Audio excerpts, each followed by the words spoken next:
Bom dia, tudo bem? Como é que está, meu oitavo? Tudo em paz? Espero que sim. Vejam só, meu sétimo, perdão.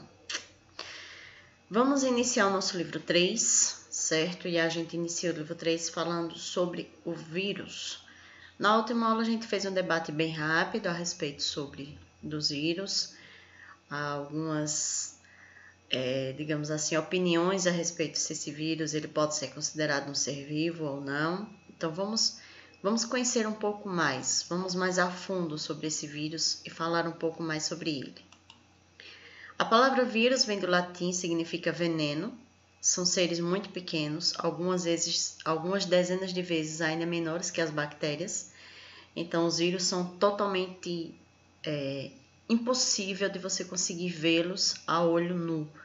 É necessário o auxílio de microscópio para que possa visualizar os vírus. Somente podem ser vistos ao microscópio eletrônico. Não são incluídos em nenhum dos 5 reinos, sendo diferentes dos demais seres vivos. São algumas das características que eu já citei na outra aula, certo? E a principal delas é justamente essa, dele não ser incluído em nenhum dos 5 reinos. Vamos saber por quê? Não possuem organismo celular. Como eu disse na última aula, o ponto principal para que um indivíduo ele seja considerado um ser vivo é que ele tenha a presença de célula, ao menos uma célula em seu corpo, em seu organismo, em sua formação, o define como um ser vivo. No caso, os vírus, eles não apresentam essa organização celular. Eles não têm membrana plasmática, não têm citoplasma, não tem organelas e nem tem núcleo celular. Então, eles têm ausência de célula. Se ele não tem célula, ele não pode ser considerado um ser vivo. São constituídos por uma cápsula de proteína que abriga em seu interior material genético. Então, basicamente, o vírus é uma cápsula de proteínas, porque são justamente essas proteínas que fazem com que ele consiga se reproduzir quando ele está dentro de uma célula. E dentro dessa cápsula eu vou ter o seu material genético, no caso o seu DNA ou o seu RNA, tá certo? Esse é mais ou menos o esquema de 2 tipos de vírus. Eu tenho o primeiro aqui, que é o bacteriófago, são os vírus que parasitam as bactérias, certo? Por isso o nome bacteriófago, porque eles são vírus exclusivamente de bactérias. Então observe que ele tem aqui é o que a gente chama justamente de cabeça, que é onde está a cápsula proteica, ou todos esses pontinhos que vocês conseguem distinguir, são justamente as proteínas que guardam dentro dele, aqui ó, nesse pontinho 3, o seu DNA, que é o que faz com que ele tenha a capacidade de se reproduzir. Aqui do outro lado eu tenho um esquema de um vírus de uma gripe, então observe que ele já é um pouco diferenciado. Ele não tem toda essa formação que o vírus bacteriófago tem. Ele tem as proteínas que são necessárias para o seu processo de reprodução. Vai ter o seu material genético dentro dela. Aqui a gente tem a cápsula interna de proteção. Então, eles são um pouco diferenciados, certo? O vírus que é muito mais analisado, digamos assim, principalmente no seu processo de reprodução, são os bacteriófagos, são os vírus de bactérias. Por quê? Porque eles têm um tamanho um pouquinho maior do que os outros vírus e o seu processo de reprodução se divide em 2 grupos que nós vamos conhecer, tá certo? Então, por isso que os bacteriófagos são os vírus mais analisados, mais estudados, digamos assim, dentre os outros.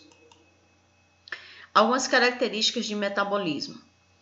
Os vírus não ocorrem as reações químicas observadas no interior de uma célula. Dentro de uma célula, acontecem várias alterações químicas, reações químicas, que fazem com que o indivíduo consiga sobreviver. Eu tenho produção de aminoácidos, eu tenho produção de proteínas, eu tenho produção, divisão celular, para que essa célula se multiplique e forme tecidos da pele, e forme tecidos do coração. Tudo isso não existe nos vírus. Fora de uma célula hospedeira, eles não têm nenhuma atividade, são inertes, ou seja, como se eles estivessem mortos. E podem até formar cristais como os minerais. Então, fora de uma célula, os vírus, eles não têm vida nenhuma. eles não têm produção de nada, eles não se reproduzem, eles não conseguem sobreviver, eles ficam, é como se fosse um cristalzinho de sal sem nada, sem valor nenhum. Por quê? Porque fora da célula ele não consegue se desenvolver sozinho. Por isso que eles são considerados e são chamados de parasitas intracelulares obrigatórios. Por que intracelular obrigatório? Porque ele só tem vida se ele estiver dentro de uma célula hospedeira. Ele só consegue sobreviver, só consegue se reproduzir se ele estiver dentro de uma célula. Por isso, parasita, porque parasita? Porque ele suga dessa célula tudo o que ele precisa para se reproduzir, para se desenvolver. Intracelular, por que intracelular? Porque dentro da célula. E por que obrigatório? Porque fora da célula ele não consegue sobreviver. São parasitas de seres diversos, plantas, animais e bactérias. Então, em qualquer parte eu posso ter vírus se reproduzindo. Ele não é exclusivamente do ser humano, ele não é exclusivamente de outros animais. Ele está presente em qualquer um dos outros reinos. Podem se reproduzir à custa do material que encontra somente em uma célula viva. Fora de uma célula hospedeira, eles não se mantêm absolutamente inertes, ou seja, sem vida. Então, lembrem, todo vírus ele é um parasita intracelular obrigatório, ou seja, ele só consegue sobreviver, se reproduzir dentro de uma célula. O vírus, no caso do seu processo de reprodução, existem dois tipos de reprodução. Existe a reprodução no ciclo lítico e no ciclo lisogênico. Qual é a diferença entre eles? Principalmente, no caso do ciclo lítico, que é esse ciclo que nós estamos vendo agora, existe o que a gente chama de lise, que é a morte da célula. No ciclo lisogênico, que eu vou mostrar logo depois desse, a célula continua viva, só que infectada. Então, o ciclo lítico, eu vou ter sempre a morte da célula, o que a gente chama de lise. Como acontece esse processo de reprodução? O primeiro processo é o que a gente chama de adesão e penetração, ou seja, o vírus ele vai se fixar na bactéria e vai penetrar dentro da bactéria o seu material genético. Observem que essa partezinha vermelha é justamente o material genético do vírus que está sendo penetrado dentro da bactéria. Depois que ele coloca o seu material genético dentro da bactéria, o que é que vai acontecer? O vírus vai se fixar no DNA da bactéria. Observem aqui na próxima imagem que eu tenho o DNA da bactéria em parte azul e na partezinha vermelha justamente o DNA do vírus que já infectou essa bactéria. Em um outro processo chamado de replicação, eu tenho o quê? Eu tenho a formação de vários pedacinhos do DNA do vírus, certo? Ele vai se replicar, é como se ele fosse se multiplicar várias vezes.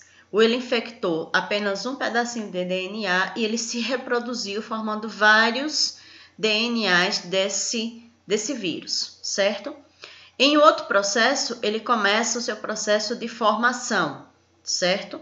Eu vou ter a formação da parte da cabeça do vírus e aí dentro da cabeça eu vou ter a formação depois do seu DNA, que é onde ele vai ficar guardadinho, certo? Em um outro processo chamado de montagem, ele vai se unir, formando um novo vírus. Lembram que nós vimos o vírus bacteriófago, que ele é formado por a cabeça, ele tem a cauda, ele tem várias formações. E então, nessa parte onde a gente chama de montagem, eles vão se unir a cabeça com a cauda do vírus, com as suas espículas que faz com que ele penetre, consiga se fixar na célula. Depois de feita essa montagem, o que acontece? Ele está totalmente pronto. Depois que ele está pronto, o que ele vai fazer? A célula vai se romper, ou seja, vai morrer, e vai acontecer a liberação de novos vírus dentro do organismo, certo? Então, o que vocês devem observar? Apenas um vírus, Ó, apenas um vírus, um DNA de um vírus, produziu 4 vírus. Então, observe que o processo de reprodução, ele dá a formação de vários vírus. É por isso que, quando você se infecta com o vírus, você se infecta muito rápido, ele se multiplica muito rápido no seu organismo, ele começa a atingir várias partes do seu corpo muito rápido. Por quê? Além de se reproduzir rápido, ele se reproduz em grande quantidade. O outro ciclo, que é o que a gente chama do ciclo lisogênico, ele é um pouco diferente. Por quê? Porque ele vai infectar apenas o DNA da célula.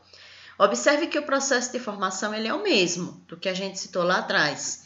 Aqui, ó, o vírus ele já se prendeu à célula, ele já colocou o seu material genético. Estão vendo aqui, ó, o material genético.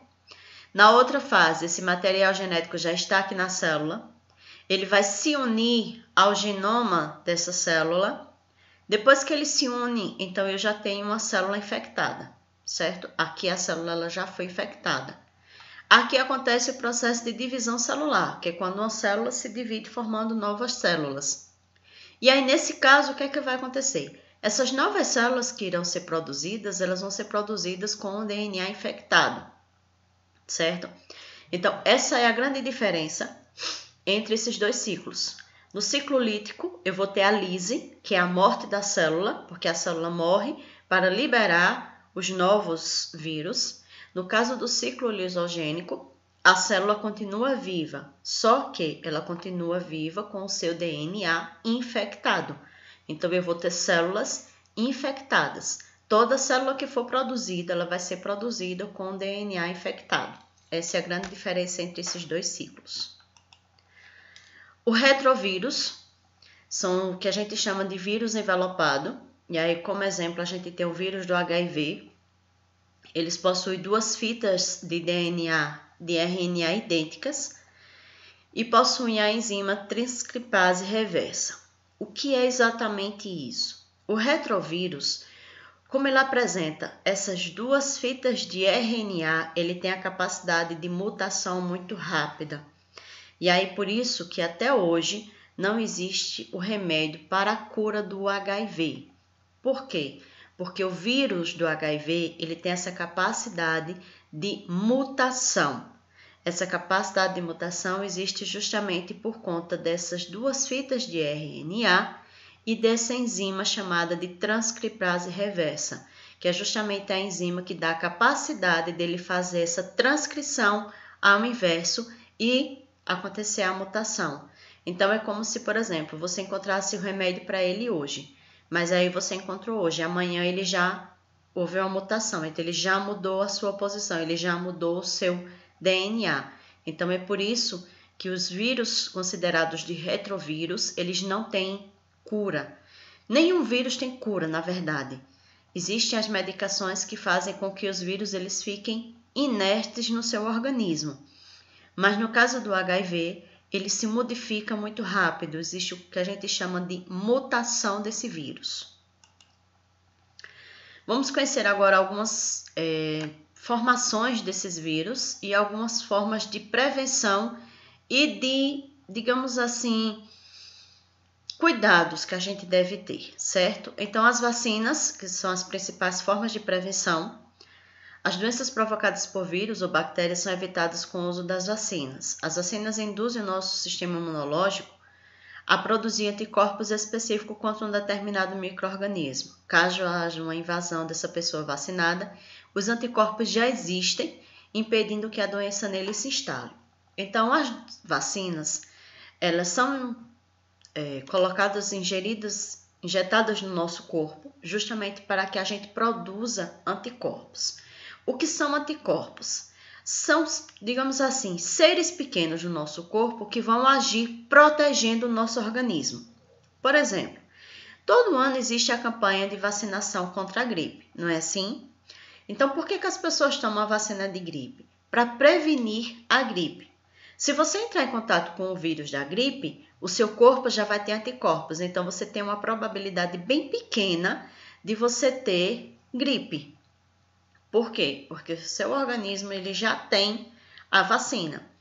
Outras vacinas, como, por exemplo, a vacina do sarampo, a vacina de tuberculose. Por que você deve tomar? Porque se você entrar em contato com o vírus do sarampo, o seu corpo já tem organismos que vai prevenir você, e aí você não tem o sarampo. Se você não toma vacina e você entra em contato com o vírus, então você vai ter sarampo. Por que vai ter sarampo? Porque você não tem proteção, que foi a vacina que você deveria ter tomado. Uma outra forma de prevenção são os soros, só que aí nesse caso o soro ele já não é uma prevenção, mas ele é uma ação imediata contra determinadas situações. Imagine que o organismo de uma pessoa infectada não consegue produzir anticorpos que necessita por não haver tempo hábil ou por se encontrar muito debilitada. E agora o que deve ser feito? Um exemplo. As pessoas que são picadas por cobra venenosa é um exemplo.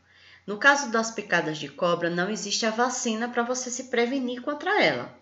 Mas existe o que a gente chama de soro antiofídico, que aí é um soro que é injetado na pessoa que foi picada por a cobra, e aí os anticorpos que estão no soro já vão agir diretamente no veneno da cobra, certo? Então, o que é exatamente o soro? São anticorpos que são injetados no corpo da pessoa para agir diretamente no veneno naquele momento.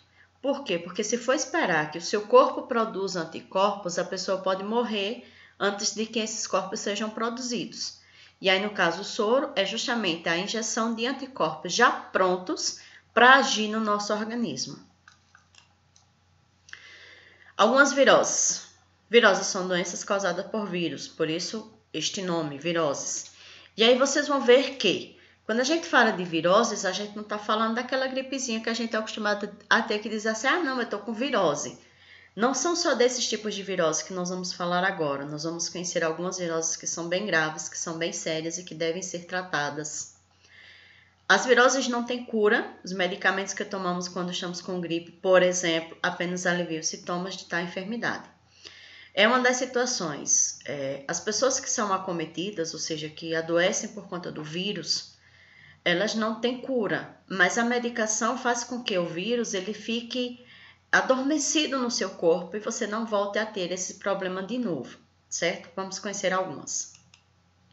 A AIDS é uma das mais preocupantes enfermidades em todo o mundo.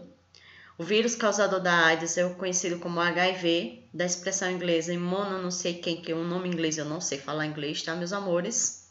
Que no português significa um vírus da imunodeficiência humana. Por que vírus da imunodeficiência humana? Porque existe uma questão no nosso corpo em que a gente não consegue produzir anticorpos para ele. Por quê? Porque ele tem essa capacidade de mutação muito rápida. Lembram que ele foi um dos exemplos que eu falei do vírus que a gente chama de retrovírus? Pois é, o vírus da AIDS, o HIV, ele tem esse processo de se mutar, de mudar o seu formato, de mudar a sua característica muito rápido. Então, por isso, não existe medicação para ele. Existem alguns que a gente chama de coquetéis, que faz com que o seu organismo ele fique mais forte e você consiga ficar, digamos assim, com a imunidade mais alta, e aí você tem uma probabilidade menor de ter alguns problemas maiores de consequência. Por quê? Porque a AIDS ela causa uma deficiência na parte imunológica do nosso corpo, e aí a imunidade do nosso corpo ela fica lá embaixo, e aí você tem uma probabilidade maior de adquirir outras doenças, como gripes, como tuberculose, alguns problemas respiratórios. Então, essa questão de deixar a imunidade da gente lá embaixo faz com que a gente adquira outros problemas decorridos dessa imunidade baixa, tá certo? A transmissão da AIDS é basicamente por relações sexuais com parceiros em que você não usa camisinha, principalmente para prevenção, a transfusão de sangue contaminado e mulheres grávidas que vão passar para os seus filhos através da placenta ou através da amamentação.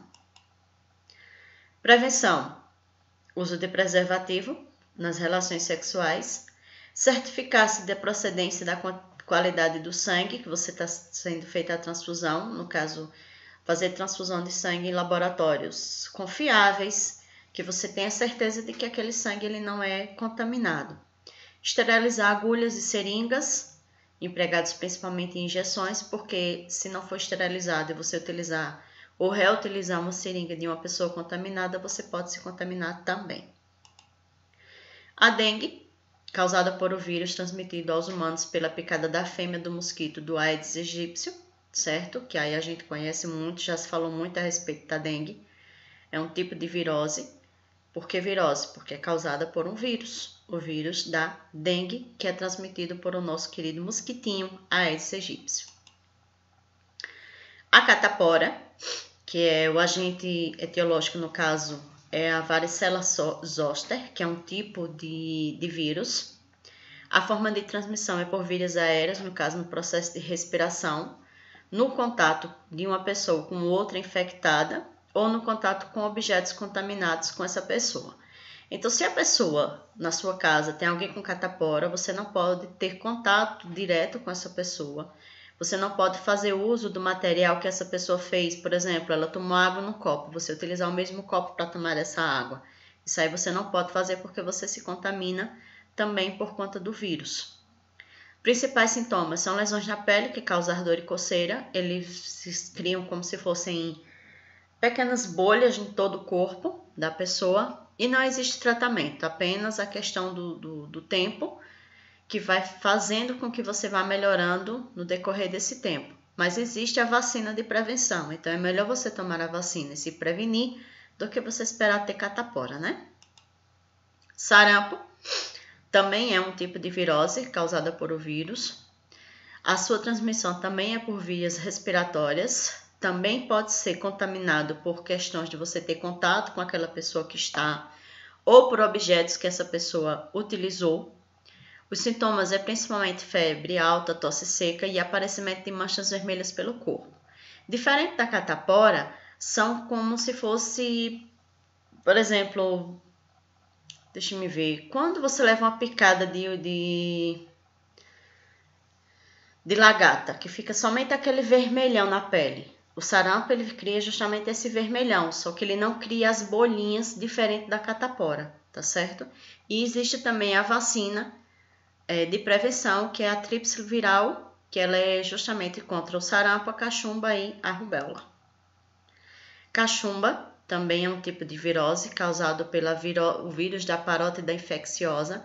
Parótida é justamente essa região aqui na imagem que vocês estão vendo em vermelho, que é uma glândula presente no rosto, certo? Ela fica próximo ao ouvido e fica próximo também aqui às glândulas da nossa boca, certo? A forma de transmissão também é por a questão oral ou respiratória. Você pode se contaminar também tendo contato com essa pessoa ou com objetos em que essa pessoa tenha utilizado. Os principais sintomas é o aumento das glândulas parótidas, que é justamente, se você ver aqui na imagem da criança aqui embaixo, é como se ela tivesse com o rosto inchado somente de um lado. É justamente essa glândula, ela incha, é um processo inflamatório, realmente inflama essa glândula e você sente bastante dor, é bastante incômodo. A febre amarela, que é causada por um vírus que também pode ser transmitido pela picada da fêmea do mosquito, Aedes aegypti. A prevenção compreende as mesmas medidas adotadas para o combate da dengue e existe vacina contra a febre amarela, mas não para a dengue.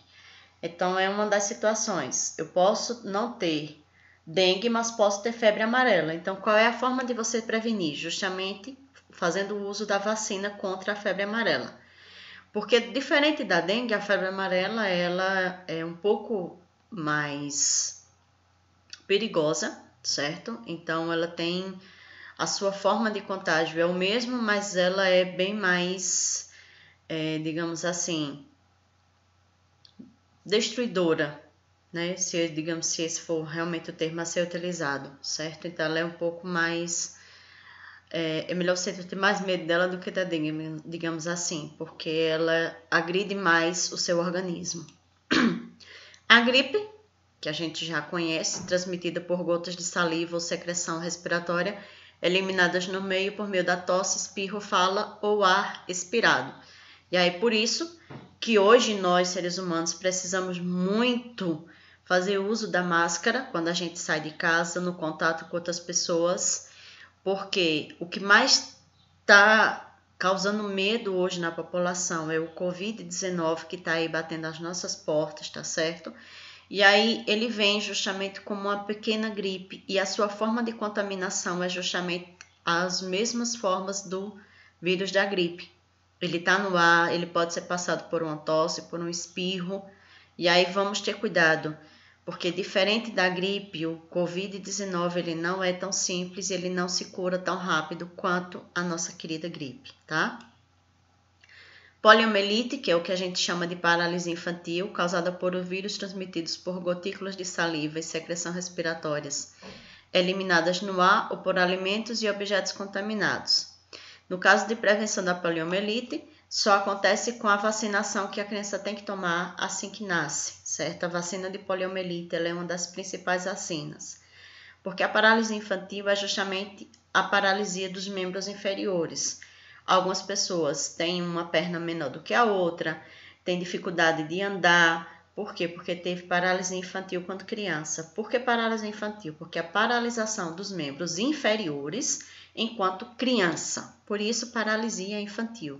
Ela só vai lhe acometer no período em que você ainda é criança. Por isso que deve ser tomado a vacina de poliomielite quando a criança nasce. Herpes.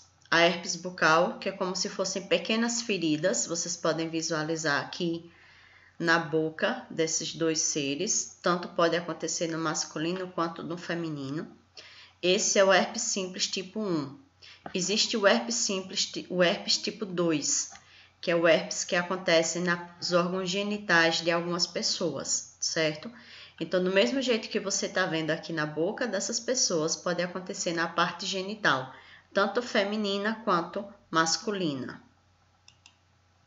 Rubéola é uma doença causada por otagovírus, transmitida de via respiratória. Seus principais sintomas são muito parecidos com os das doenças virais comuns na infância, como sarampo, cachumba, geralmente envolvendo febre, manchas avermelhadas pelo corpo, dor de cabeça, dores no corpo, dificuldade de engolir, nariz entupido e aumento dos glândulos, que é justamente essas glândulas que a gente tem que produzem a saliva no nosso corpo. Alguns sintomas que você vai conseguir diferenciar o que é zika, chikungunya ou dengue. Por quê?